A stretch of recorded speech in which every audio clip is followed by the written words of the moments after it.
Thank you, Chair Thompson, and thank you, Ranking Member Katko, and our witnesses today. Cyber attacks are certainly becoming more and more commonplace in the ever-evolving digital age. In fact, we've had those to our local governments here in Iowa, and I have a JBS meat processing plant in my congressional district, as we know, was recently involved.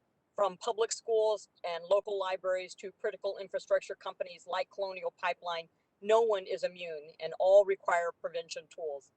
Systemically important companies such as Colonial should be particularly wary of attack, as you indicated that you were, due to the unique source of the risk that you represent. You mentioned yesterday, Mr. Blunt, that ransomware was not mentioned in your cyber incident response plan. And so I have two questions. Due to the high risk of attack, have you given consideration to the risk of ransomware affecting your company? And what resiliency do you have in place to digitally communicate with the Internet of Things devices and OT or operational technology, industrial controls that would protect your enterprise from future attacks, knowing that they're coming? And this is also to help other companies as well. Well, thank you for your question, and let me try to address them, because I think you had a couple of those questions embedded in there. You know, certainly as the investigation goes on, and when we continue to allow Mandy to do what they've been brought in to do, we see no indications of compromise in the OT system. And I was asked that question earlier as to, well, then why did you shut down the system? And the response to that would be, if you even think there's a 1% chance that criminal got into your OT system that can potentially take over control of a 5,500-mile pipeline moving 100 million gallons a day, then you shut that pipeline down. And that's what we did that morning. We used our stop work authority. That control room employee made the right decision and shut the pipeline down. I'm very proud of what he did there, because it helped protect all of us, not only as United States citizens, but also potentially protecting the environment and the communities in which we serve. Now, I think you had one other question embedded in there. It was, had you given consideration to ransomware?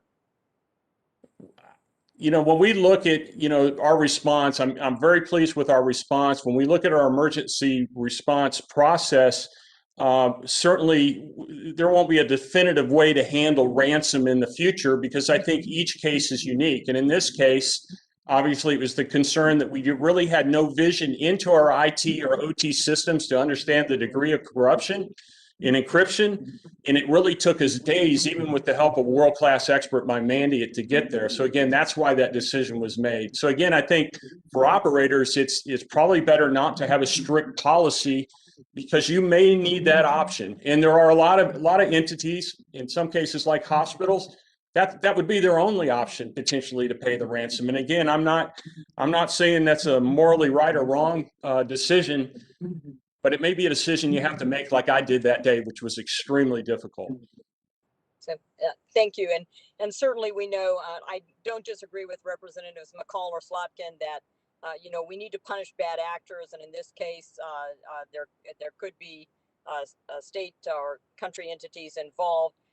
And even though the OT system was not involved in this instance, we know that OT systems with access to the internet and emerging 5G technology bring further digital problems and opportunities for bad actors.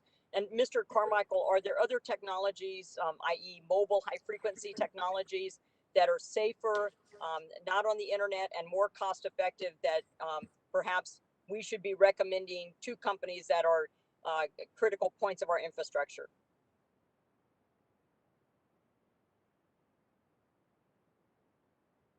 Between the IT environments and the OT environments.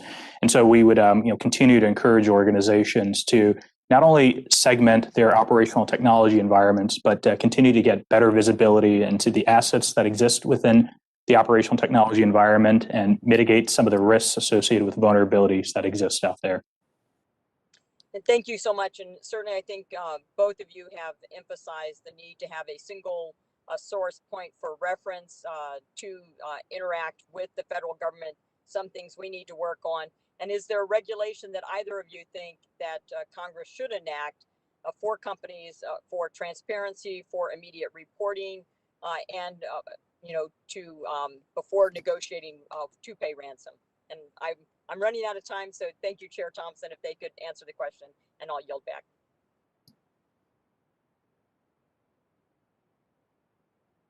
Either one of the witnesses can answer the question.